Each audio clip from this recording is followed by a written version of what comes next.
Muito boa tarde, senhoras e senhores. Hoje é um dia especial recebendo o ministro Luiz Felipe Salomão, que, para o nosso orgulho, é associado honorário do Instituto dos Advogados de São Paulo.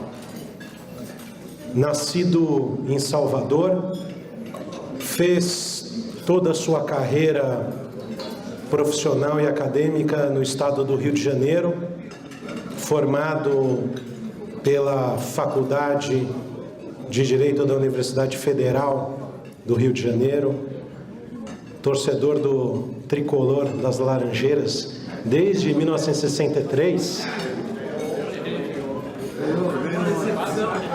Foi, antes de ser magistrado, promotor público, depois ingressou na magistratura, e na magistratura teve uma importante carreira associativa nos órgãos da entidade, tanto do Estado do Rio de Janeiro quanto da MB, com grande destaque na Escola da Magistratura do Rio de Janeiro, depois na Escola Nacional da Magistratura. E uma curiosidade, foi empossado exatamente no dia 17 de junho de 2008. Então, portanto, hoje, fazendo aniversário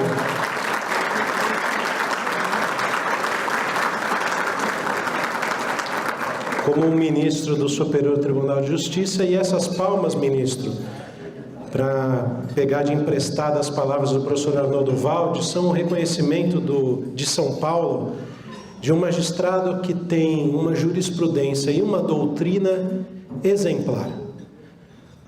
O vosso trabalho no Superior Tribunal de Justiça estabeleceu novos marcos no direito bancário, direito do consumidor, no direito de família, na propriedade, na responsabilidade civil, no direito autoral.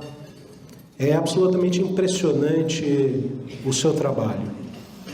E, como dimensão disto, eu destaco 2 ou 3 pontos, como o seu julgamento em relação à aplicação da Lei Maria da Penha, independente de processo judicial, como medida cautelar satisfativa no âmbito cível, de uma sensibilidade enorme para uma realidade ainda muito triste que nós temos no país. Também a sua sensibilidade em estabelecer, num dos julgamentos, a natureza alimentar dos honorários de advogado, na mesma categoria dos créditos trabalhistas das recuperações judiciais. Presidiu a Comissão de Juristas do Senado da lei que alterou a arbitragem e a mediação, o que mostra também a sua sensibilidade de que muito, talvez mais do que o Poder Judiciário, nós temos que buscar soluções alternativas de solução de conflito. E hoje, especialmente no dia de hoje, na sua condição de ter presidido a Comissão de Regimento Interno do Superior Tribunal de Justiça, em face das alterações do novo Código de Processo Civil. O dia de hoje, a nossa expectativa é de ouvi-lo exatamente acerca dessas suas ponderações e das mudanças, do impacto do novo Código de Processo Civil no Superior Tribunal de Justiça. Senhoras e senhores, recebam o associado honorário do Instituto dos Advogados de São Paulo, ministro Luiz Felipe Salomão. Uma boa tarde a todos. Quero dizer, presidente Zé Horácio, da minha alegria de estar aqui, da minha honra de estar aqui, verdadeiramente uma honra para mim, com a nata da advocacia e da magistratura de São Paulo. Recebo esse convite, essa homenagem que me fez Marcelo Nobre e também o presidente Zé Horácio, com muita alegria, com muito carinho. Vou guardá-la bem do lado esquerdo aqui, porque vejo que é um momento de confraternização, é um momento, ao mesmo tempo, também de trocarmos ideia sobre um tema interessante. Muito embora eu tenha dito ao presidente que ele quase me entrega uma piada pronta, que é o fato de ter deixado a exposição para depois do almoço, que gera, com toda certeza, em muitos dos senhores, uma farta indigestão. Praticamente uma piada pronta, mas ele me garantiu que deixaria para resgatar todos aqui até o final, a sobremesa ele não entregaria antes do final da exposição. Mas eu estava dizendo, presidente, que como eu disse, uma honra para mim estar aqui. E o que eu pretendia fazer hoje, além de, claro, guardar com muito carinho esse momento que estamos juntos, é trocar uma ideia, ouvir um pouco as vozes dos advogados, dos mais importantes advogados do país, sobre o funcionamento interno do STJ, que é regrado pelo seu regimento interno, comissão a qual eu presido há cerca de 2 anos. É verdade, hoje faço 8 anos de STJ, ingressei na magistratura muito novinho, com 25 anos, mas meu pai foi advogado a vida toda, ele já o perdi, mas ele foi advogado há quase 60 anos, aquele advogado de balcão, de contencioso, e por isso eu tenho uma especial admiração pela advocacia e pela labuta diária da advocacia. Então, essa é uma oportunidade muito interessante para mim, que presido a Comissão de Regimento, aurir aqui alguns pontos, trocar algumas ideias, ouvir algumas ponderações, justamente no momento em que o STJ se debruça sobre a interpretação do novo CPC, num momento também particularmente importante para a vida social brasileira, em que temos um conjunto de legislação, um conjunto legislativo que concede uma ferramenta importante para tentarmos sair dessa crise de funcionamento do Poder Judiciário. Me refiro ao novo CPC, me refiro ao marco legal da mediação, me refiro à lei que reformou e ampliou a arbitragem, me refiro, enfim, a todo um contexto em que nós estamos com instrumentos adequados para tentar sair da situação em que estamos e avançarmos. E o STJ, preocupado com esses rumos, com esse momento, tem adotado algumas medidas. Por exemplo, estamos realizando umas jornadas sobre as leis que eu fiz referência, mediação, arbitragem, soluções extrajudiciais de conflitos, justamente como sendo a contribuição que o STJ e o CJF vão apresentar para diminuir essa sobrecarga de trabalho e instalar efetivamente a efetividade das leis que foram sancionadas esse ano e ano passado.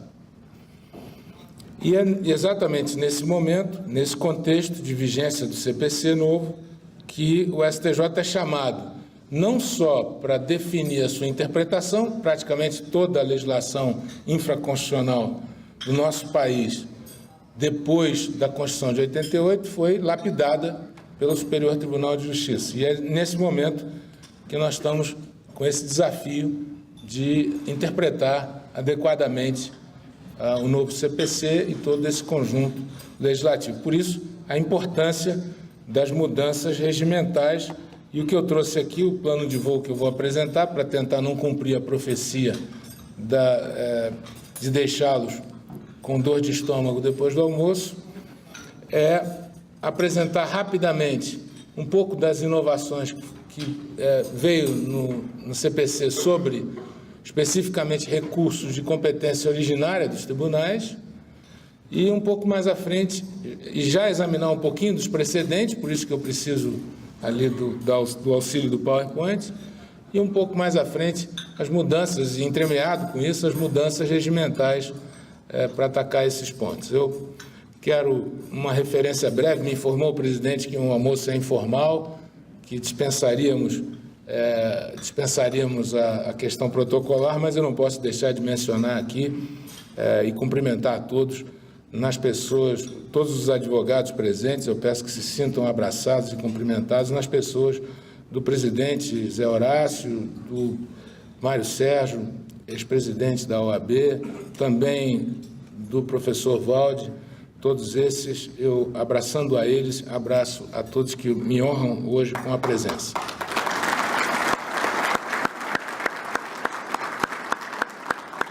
Também digo que fico muito contente com a presença do deputado federal Arnaldo Faria de Sá, um amigo da comunidade jurídica, um amigo da magistratura. Em vários momentos, eu e Heraldo, que integramos aqui a AMB, estivemos com o deputado Arnaldo Faria de Sá, encaminhando pleitos de interesse institucional e sempre ali na trincheira, deputado conosco, com a classe jurídica. Também registro a presença dos meus colegas juízes, o presidente do Tribunal de Justiça Militar, o doutor Silvio, o desembargador Coutro, o Ademir, vice-presidente do Tribunal de Justiça, o Heraldo, e nas pessoas deles, eu peço que todos os meus colegas se sintam também abraçados.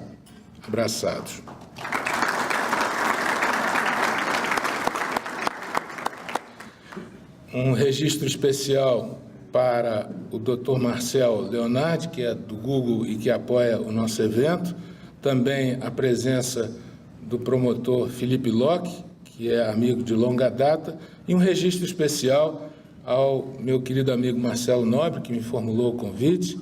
Ele e a Silvia Prachkowski integraram a comissão de juristas que elaborou o anteprojeto que resultou na modificação da lei de arbitragem e no marco legal da mediação, e os dois agora integram também um grupo de trabalho que vai apresentar conclusões relacionadas à interpretação dessas leis para as jornadas do Superior Tribunal de Justiça. Então, eu, como disse, vou fazer aqui uma rápida visão sobre alguns pontos do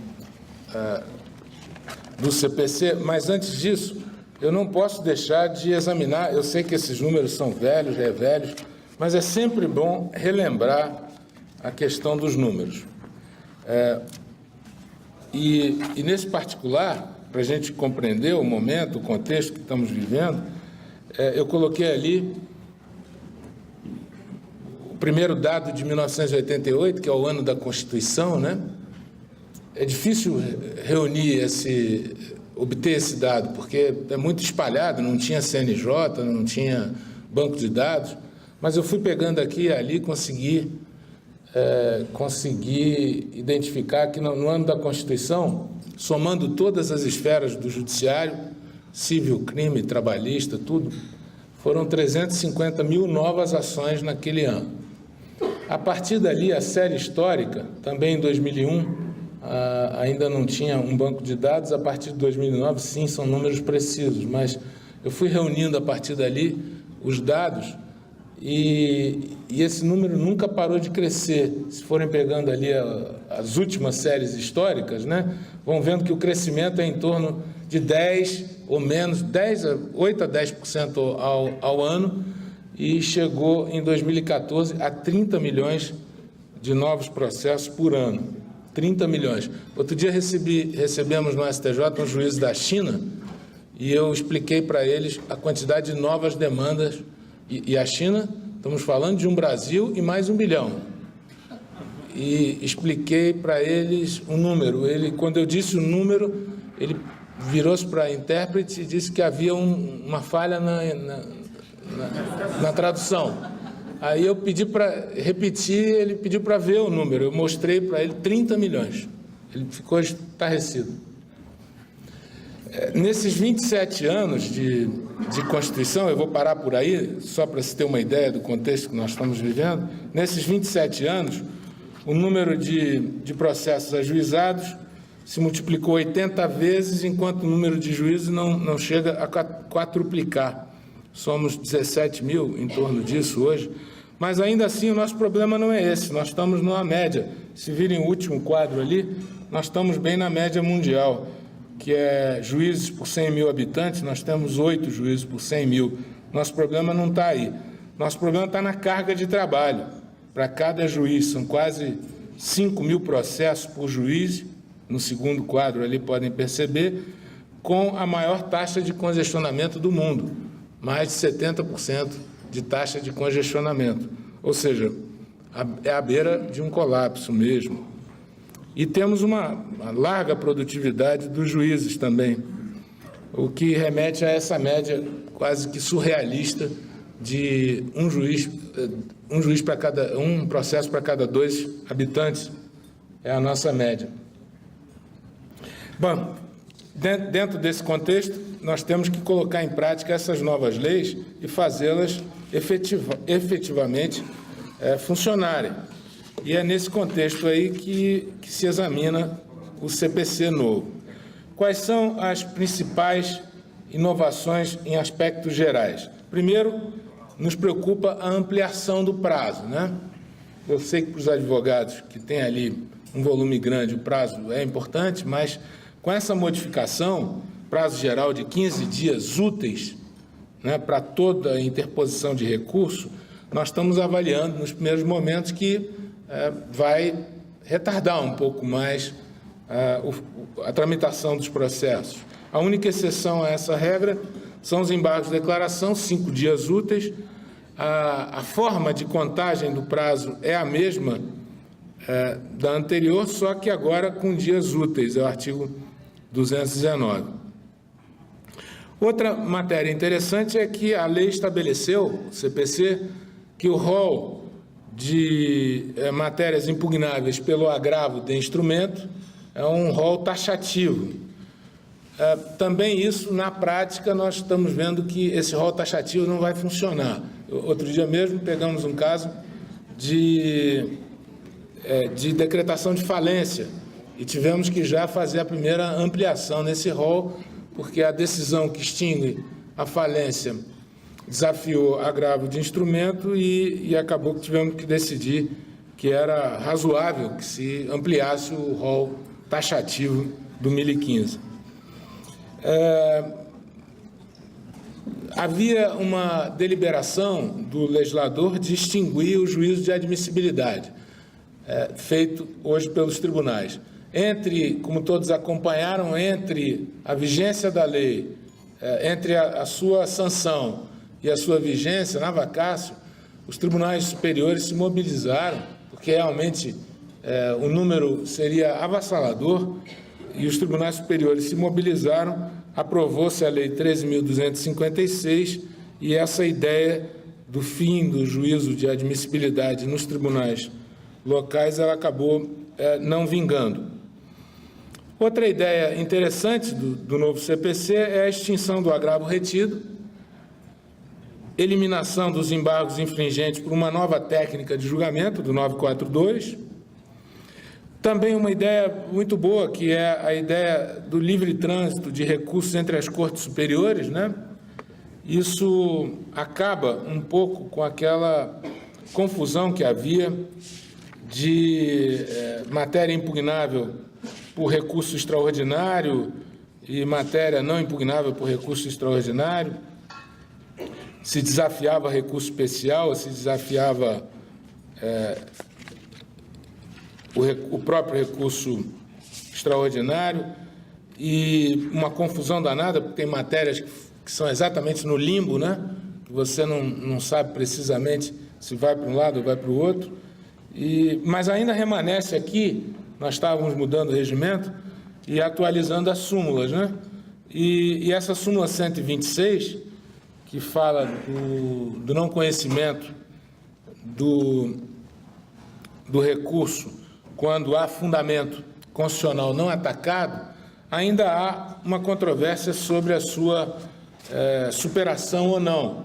Muito embora haja o livre trânsito dos recursos, ou seja, agora nós do STJ, que não conhecermos do recurso especial, se a matéria foi impugnada lá pelo recurso extraordinário, ou mesmo que não tenha sido, né, se for debatida a matéria constitucional no próprio recurso especial, pode-se encaminhar ao Supremo Tribunal Federal e vice-versa. Isso acaba um pouco com aquela linha tênue, quase que invisível ali, de separação das matérias. Mas, por outro lado, suscitou na doutrina um aceso debate, que ainda não está terminado, acho que a jurisprudência vai ter que dizer isso, se, quando a lei se referiu a esse livre trânsito, ela quis dizer que, desde que a matéria não tenha, por exemplo, um acórdão, acho que fica melhor dar o exemplo, um acórdão, tribunal local, que usou um fundamento constitucional e usou um fundamento infraconstitucional. Se no recurso especial o recorrente ele ataca o recurso, ele ataca o ponto que tratou da matéria constitucional e ataca o ponto que tratou da matéria infraconstitucional, quando o STJ apreciar, ele aprecia só a matéria infra e remete a matéria constitucional para o Supremo. Porém, há quem sustente que a súmula 126 não ficou revogada porque ele teria que interpor os dois recursos. Se ele não interpôs o recurso extraordinário, tem fundamento que ele não atacou no recurso extraordinário. Então, há ainda uma construção a se fazer. O regimento preferiu ficar silente nesse ponto e ainda é uma interrogação que a jurisprudência vai ter que enfrentar. Possibilidade de desconsideração de vícios formais.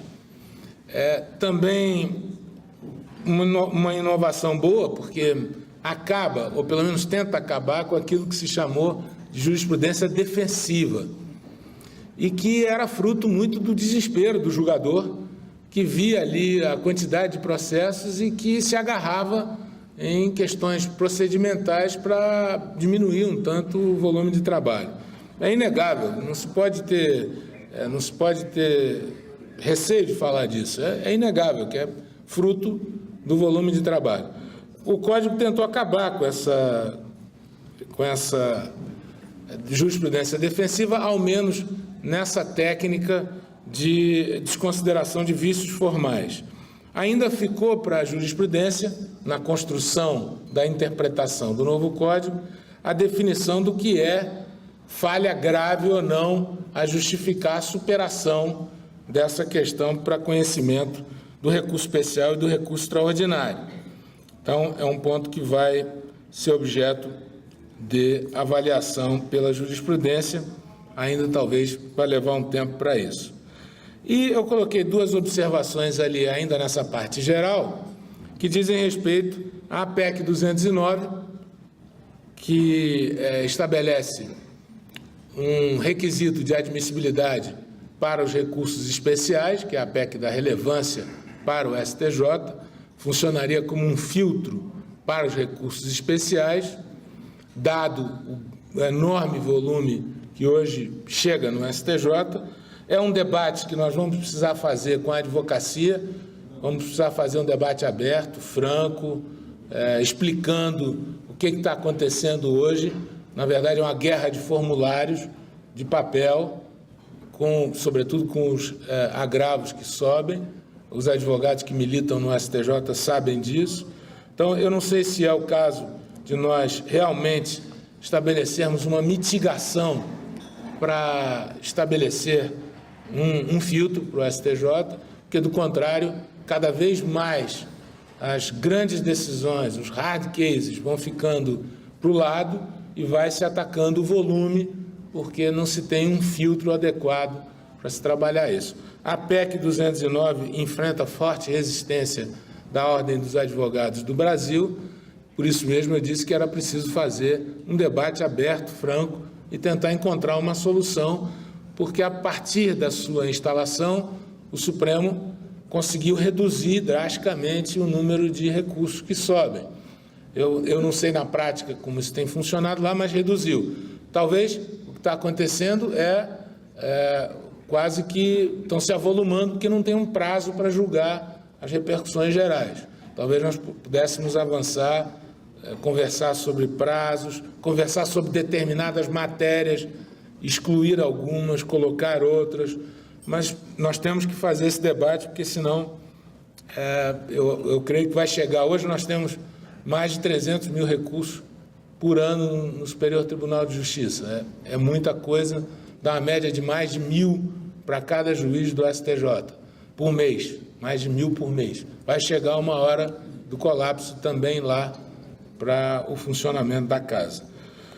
Plenário virtual, nós estamos discutindo esse ponto, presidente, no nosso regimento interno, muito embora a lei tenha suprimido essa parte, mas o Supremo já manteve o seu plenário virtual por força do regimento interno. O CPC retirou com a lei 13.256 a remissão expressa ao plenário virtual, mas o Supremo entendeu que ele pode ser estabelecido pelo regimento interno. E nós estamos buscando a melhor fórmula de estabelecermos o nosso, sobretudo na questão dos recursos repetitivos, porque hoje quem delibera a afetação do repetitivo é o próprio relator, e ele faz isso com base em seu juízo discricionário, e aí ele trava inúmeros recursos que estão para subir, e isso também ele faz muito para salvar, às vezes, determinadas situações que vão acarretar 20, 30 mil recursos de uma talagada só. Então, quando ele afeta, ele trava a subida dos recursos. A nossa ideia, e às vezes ele faz isso, de uma maneira meio assodada, porque ainda não está madura a questão para ele afetar, mas ele faz porque ele percebe que a Corte vai ficar afogada com a quantidade de processos.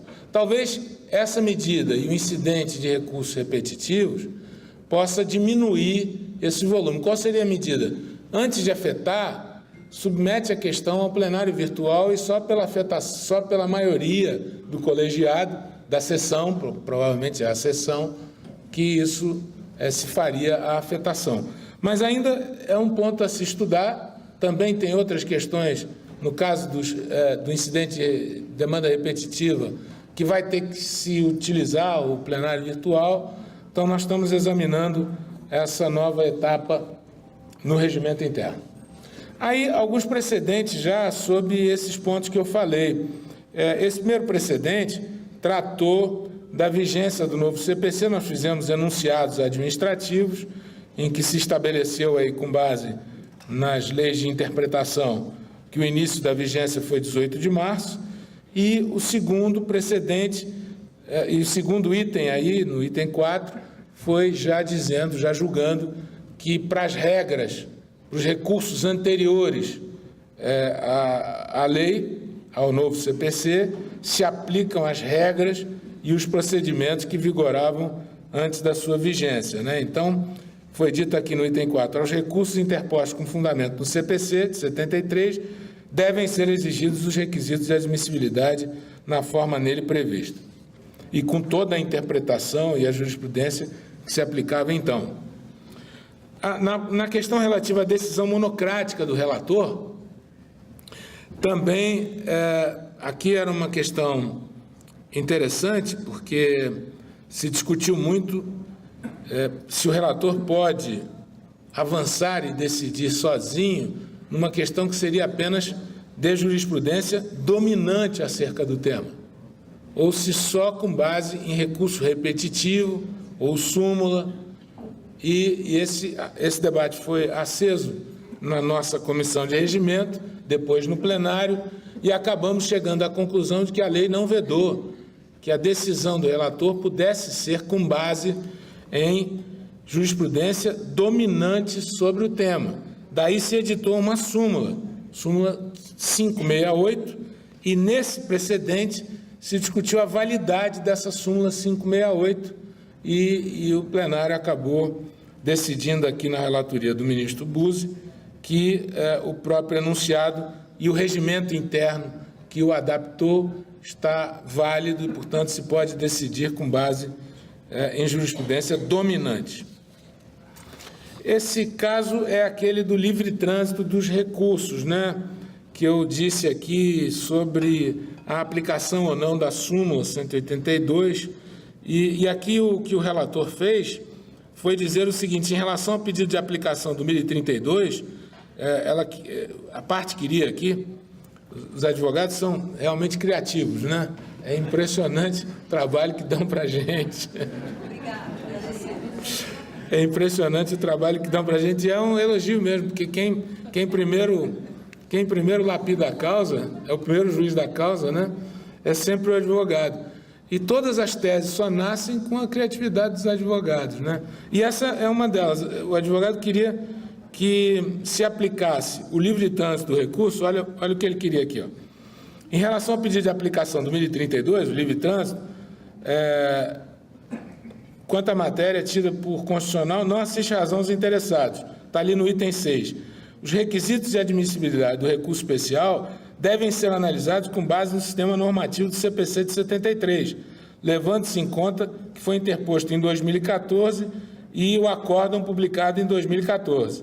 A decisão que inadmitiu o recurso na origem data de 2014, sendo presente agravo em recurso especial interposto em 16 de abril. Ele não interpôs o recurso extraordinário, o acórdão enfrentou matéria constitucional e ele queria que se aplicasse no agravo em RESP, o novo CPC.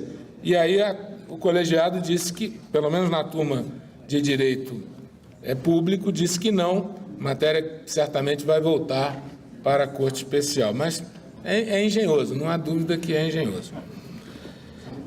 Outro ponto que eu tenho certeza que vai gerar muita discussão é saber o que pode ser desconsiderado como vício formal. Nesse caso aqui, eu não tenho dúvida de dizer que não se aplicava essa jurisprudência, porque essa nova técnica, porque efetivamente o caso foi anterior ao CPC, foi regido pelo CPC 73, portanto, não pôde se aplicar com base nos enunciados administrativos. Mas aqui é falha na representação processual. Então, seria um caso a ser examinado se nessa hipótese se poderia superar o vício formal para se conhecer do recurso.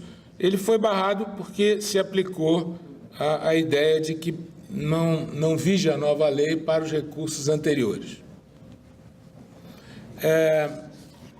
Como eu disse, eu vou fazer aqui um brevíssimo exame, eu já não vou cansá-los, não, eu sei que o meu tempo aqui é curto, mas eu só quero ver 2 ou 3 pontos antes de examinar assim, muito rapidamente as mudanças regimentais. Não tomo mais do que 10 a 15 minutos de vocês. Nesse caso do incidente de inconstitucionalidade, foram poucas as mudanças, se tornou explícito no CPC que o incidente é incidente mesmo, tem lugar no controle difuso e se inseriu na lei a regra da reserva de plenário. E a inovação ficou por conta, no incidente de inconstitucionalidade, de que se deve ouvir o Ministério Público e as partes antes de sua submissão ao órgão respectivo. E, como se sabe, o que se recorre depois é da decisão da turma ou do órgão especial que define o caso concreto e não o próprio incidente em si. Na ação rescisória, eu fiz ali um quadrinho comparando, olha, o que tem de interessante nas mudanças da ação rescisória, nós já adaptamos isso no nosso regimento interno, foi a ampliação do seu escopo. No caso da ação rescisória, a sentença de mérito, ali se chamou de decisão de mérito, hoje tem determinadas matérias que, sendo de extinção, desafiando o mérito, vai caber rescisória. A lei anterior falava em literal disposição de lei, violação à literal disposição de lei. A atual fala em violar manifestamente norma jurídica, o que abre um espaço para ação rescisória nos casos que nós chamamos de sentença rebelde, né? Aquela sentença do juiz que contraria a maciça jurisprudência, porque ele tem o entendimento dele daquele jeito, mesmo que a jurisprudência já esteja cristalizada em outro sentido. Nessas hipóteses, agora, expressamente cabe a rescisória. Prova nova e erro de fato, e ainda se incluiu ali a possibilidade de ação rescisória para coação e simulação. Vamos em frente, que não dá tempo de eu analisar ponto a ponto as modificações da ação rescisória. No incidente de resolução de demandas repetitivas, nós travamos isso no nosso regimento, ainda não conseguimos avançar no regimento interno. Estamos buscando a melhor forma de regulação disso e deliberamos que vamos esperar um pouquinho mais para regrar o seu funcionamento interno. Mas, sem dúvida nenhuma, eu acho que reside aqui uma perspectiva bastante razoável de administração dessa quantidade de novas demandas. Eu tenho bastante expectativa nesse incidente de resolução de demandas repetitivas. Quais são os pressupostos para qualquer tribunal, inclusive o Supremo e o STJ, deliberarem sobre esse incidente? Multiplicidade de recursos sobre a mesma questão de direito, riscos à isonomia e à segurança jurídica. Quem é que pode estabelecer o incidente? O juiz ou o relator de ofício, pode ser provocado pelas partes, Ministério Público ou Defensoria Pública. Competência é do órgão interno, que o regimento interno vai definir como aquele que vai dirimir as divergências internas. A tutela de urgência cabe ao juízo de origem e, aqui no caso, quando se define o incidente ou quando se decide afetar o incidente, há a suspensão dos processos em trâmite no Estado ou na região. Suspensão que inclui os processos de juizados especiais. Até porque a decisão do incidente vai também repercutir para as ações de juizado especial. Os legitimados podem, inclusive, se for o caso, e dependendo da situação, pedir a suspensão em âmbito nacional. Tem prazo para julgar o incidente, que é de 1 ano. Se não julgar, cessa a suspensão dos processos. E, ainda na questão do incidente, tem aí a possibilidade do relator ouvir amicus curiae, ele tem que enfrentar todos os argumentos das partes, mas o que está de interessante é ali nos efeitos.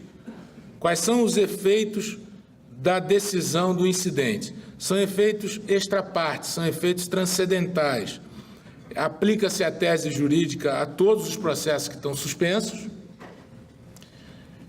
em trâmite no Estado ou na região, inclusive os de juizado especial, para os casos que estão em andamento e também para os casos futuros. Então, efetivamente, é uma perspectiva boa de razoabilidade para as demandas de massa. Eu não tenho condição de analisar os processos com recurso nos tribunais locais. Eu já vou direto aqui para o ponto que interessa, que é embargos de declaração. Pois bem, tanto no agravo regimental como nos embargos de declaração, a grande inovação fica por conta da necessidade de pauta, né? Aliás, eu vou me permitir voltar um pouquinho aqui,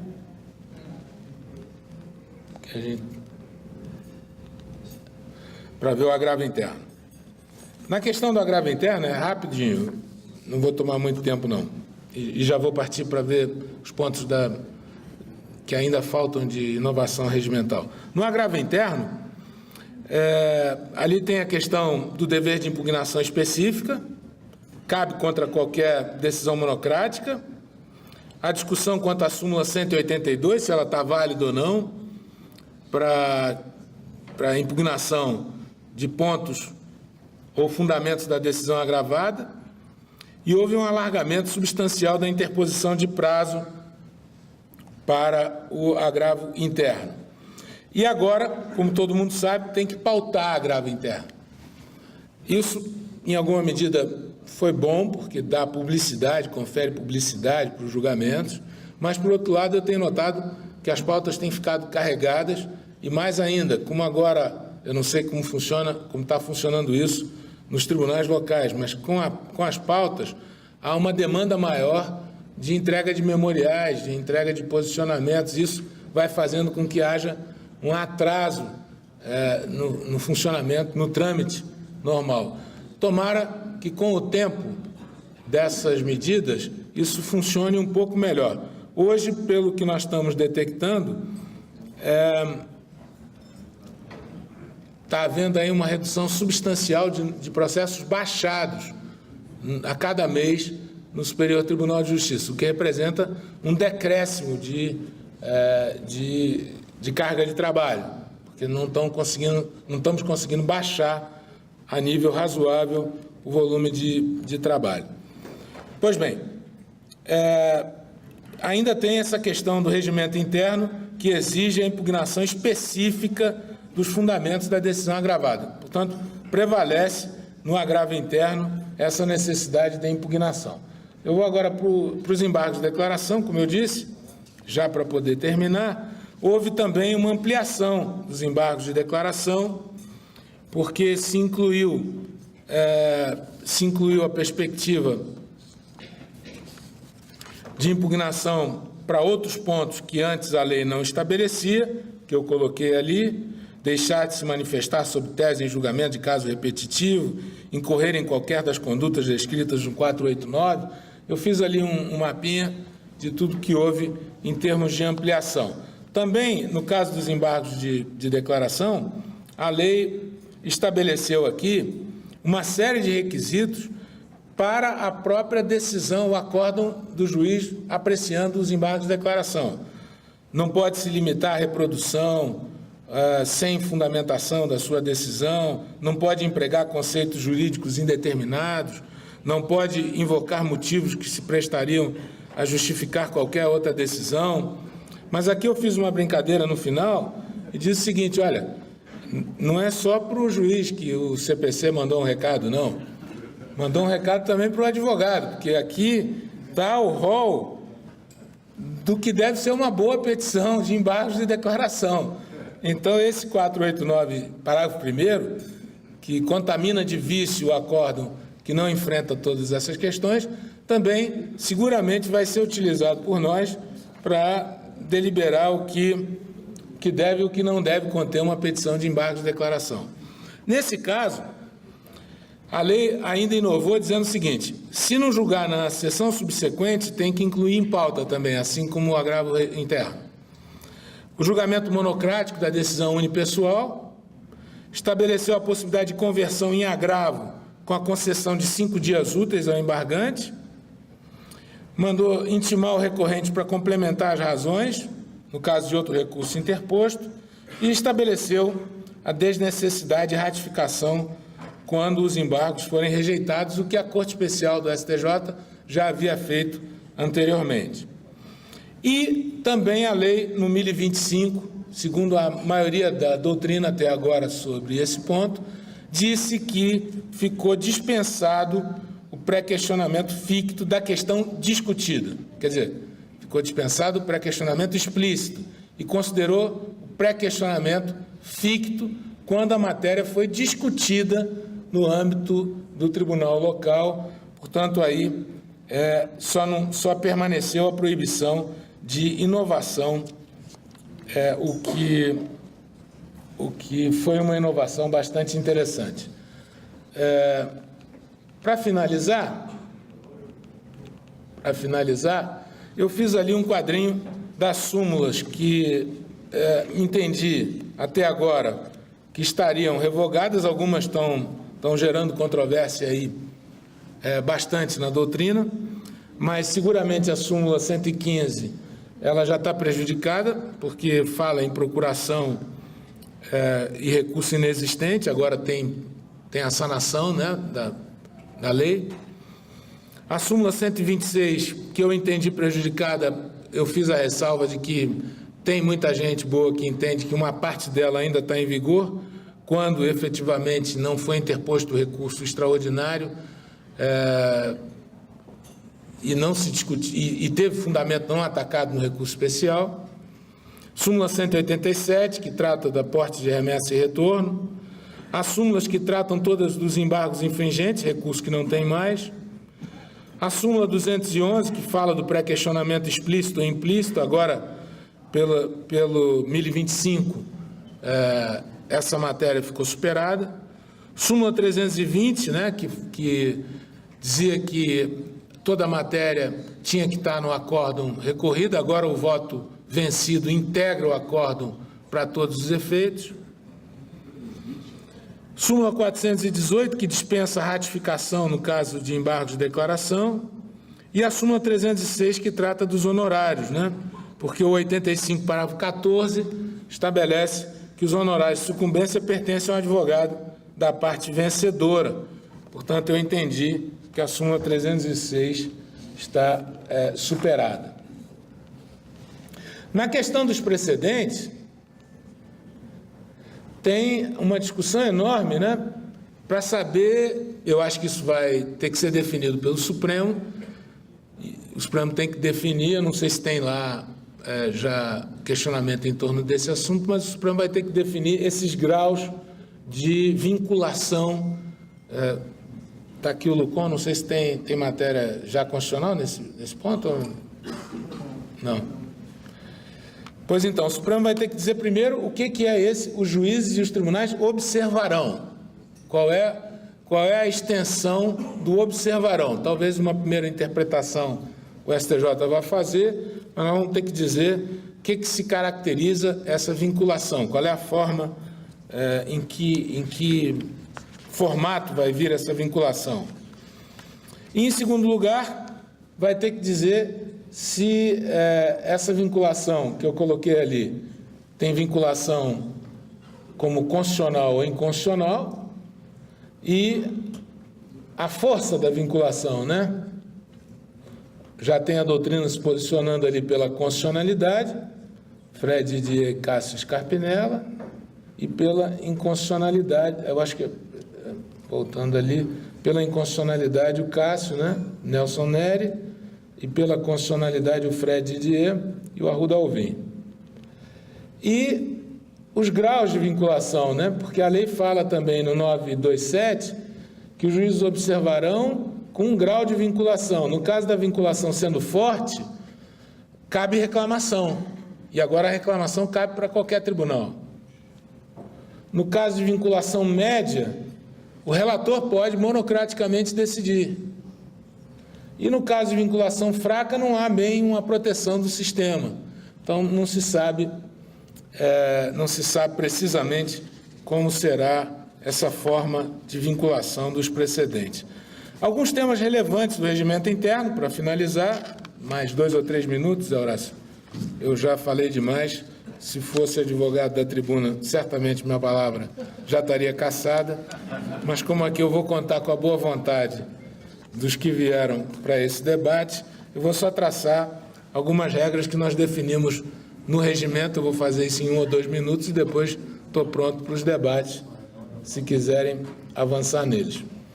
Nós mudamos o regimento para incluir poderes de distribuição para o juiz-presidente de maneira digital, porque isso não havia. Então, nós conferimos transparência para o processo de distribuição dos recursos e estabelecemos ali a função de competência para o juiz-presidente.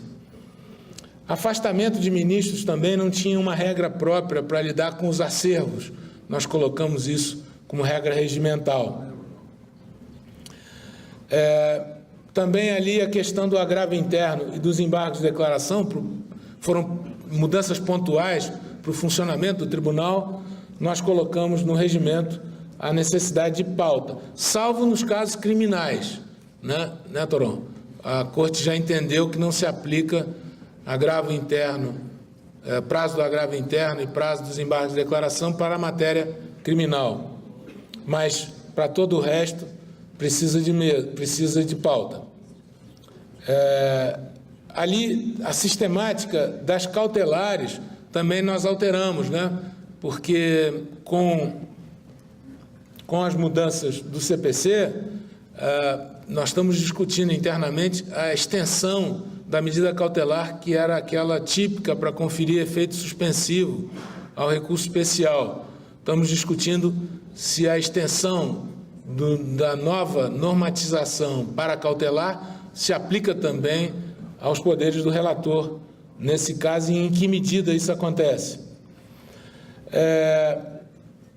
Poderes do relator no agravo e no RESP, eu já falei ali, jurisprudência dominante, para decidir monocraticamente, sustentação oral e em que casos são as sustentações orais, nos adaptamos ao CPC, nos adaptamos aos casos em que o próprio CPC permite a sustentação no agravo interno e no embargo de declaração, e, se bem que nos embargos de declaração, o Supremo agora disse que não cabe sustentação oral em nenhuma hipótese.